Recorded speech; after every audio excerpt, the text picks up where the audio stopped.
बहुत पुराने समय की बात है। वृंदावन की एक गोपी प्रतिदिन दूध दही बेचने मथुरा जाती थी। एक दिन ब्रज में एक संत कथा करने आए तो गोपी ने सोचा कि चलो आज संत जी का सत्संग सुनने चलती हूँ। वो गोपी भी उनकी कथा सुनने गई। संत ने कथा में कहा, भगवान के नाम की बड़ी महिमा है। इस नाम का जाप करने से बड़े संकट टल जाते हैं। नाम तो भवसागर से तारने वाला है। यदि भवसागर से पार होना है तो भगवान का नाम कभी मत छोड़ना। कथा समाप्त होने के बाद वो गोपी अगले दिन फिर से दूध बेचने चली गई। उसी बीच रास्ते में यमुना जी थी। इसको देखकर गोपी को संत की बात याद आ गई कि संत ने कहा था भगवान का नाम तो भवसागर से पार लगाने वाला है। उसने सोचा, जिस भगवान का नाम भवसागर से पार लगा सकता है तो क्या उन्हीं भगवान का नाम मुझे इस साधारण सी नदी को पार नहीं करवा सकता। किसी निस्वार्थ भाव के साथ गोपी भगवान का नाम लेकर यमुना जी की ओर आगे बढ़ गई। अब जैसे ही उसने यमुना जी में पैर रखा तो लगा मानो जमीन पर चल रही है और ऐसे ही वो सारी नदी पार कर गई। दूसरी पार पहुंचकर उसे बहुत ही प्रसन्नता हुई और मन ही मन सोचने लगी कि संत जी ने तो बड़ा अच्छा तरीका बताया पार जाने का। अब रोज रोज नाविक को भी पैसे नहीं देने पड़ेंगे। एक दिन गोपी ने विचार किया कि संत ने मेरा इतना भला किया, मुझे उन्हें खाने पर बुलाना चाहिए।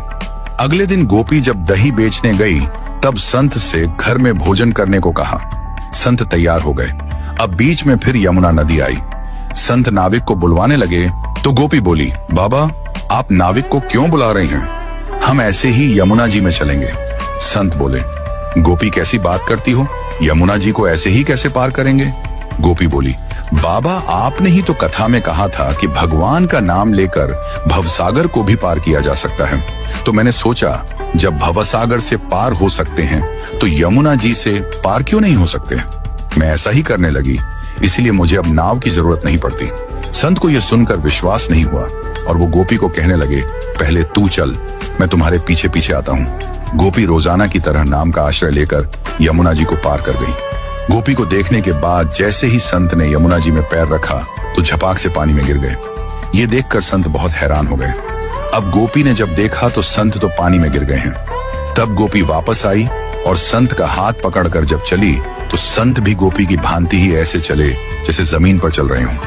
ये चमत्कार देखने के बाद संत उस गोपी के चरणों में गिर गए और कहने लगे कि गोपी तू धन्य है।